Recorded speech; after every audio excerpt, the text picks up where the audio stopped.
News there. Well, when you fly, you probably find yourself peeking into the cockpit, right? You want to see who's in control. Most of the time, it's a man. So when we found out United Airlines has more female pilots than any other airline, with both a female captain and aircraft maintenance supervisor who call Orlando home, we had to meet them for this week's Cool in the Community.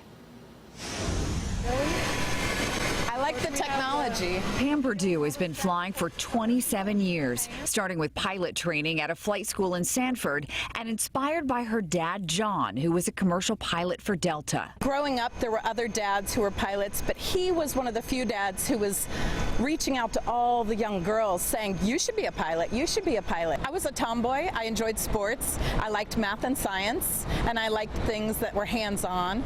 And it wasn't really until halfway through college that I actually took my first flying lesson and the light bulb went off. For Pam, the adrenaline rush of being in the cockpit never goes away. You're just so excited because you're about to lift a giant machine off the earth. And there's nothing like it. There's also something special about the reaction she gets from passengers as they walk off the plane and realize it was Pam who got them to their destination safely. I get a lot of high fives and I get a lot of go girl or girl power. I'm looking to make sure that the tires, for example, have a good tread on them. Pam isn't the only one to get those curious looks. I am currently an aircraft maintenance supervisor.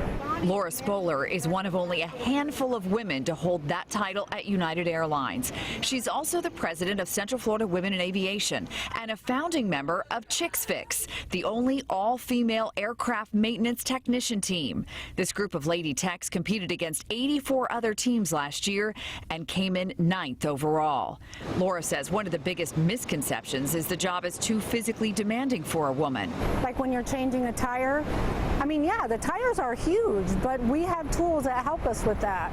I don't know many men that can change a 787 tire by themselves. Laura is also married to an airline mechanic, and her daughter Stephanie will graduate from Daytona's Embry-Riddle Aeronautical University later this year. A proud mother moment. My daughter is currently on an internship with us.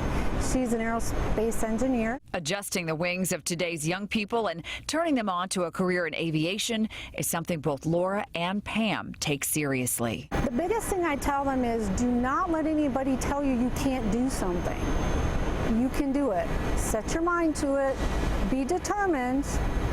And just do it. I have spoken to children in elementary schools and they've whispered to each other, I didn't know women could be pilots. I thought it was just men. And then I'm like, why do you think that? And they say, well, I've never seen a woman pilot. So I try and put myself out there a little bit just so they can see and know that it's real. You can do it too.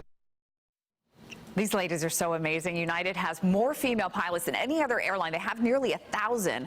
Company's chief pilot is also a woman, but compared to other industries like doctors or lawyers, the percentage of female pilots is still small, about 45%. And that's why these incredible women are always out encouraging and recruiting other women to go into aviation. I was so inspired by them, Bob, and I got to tell you, just being in that hangar was the coolest thing. I mean, it was awesome. I'll tell you what, if you're going to break the glass ceiling, what better way to do it with a jumbo jet, right? Absolutely, absolutely.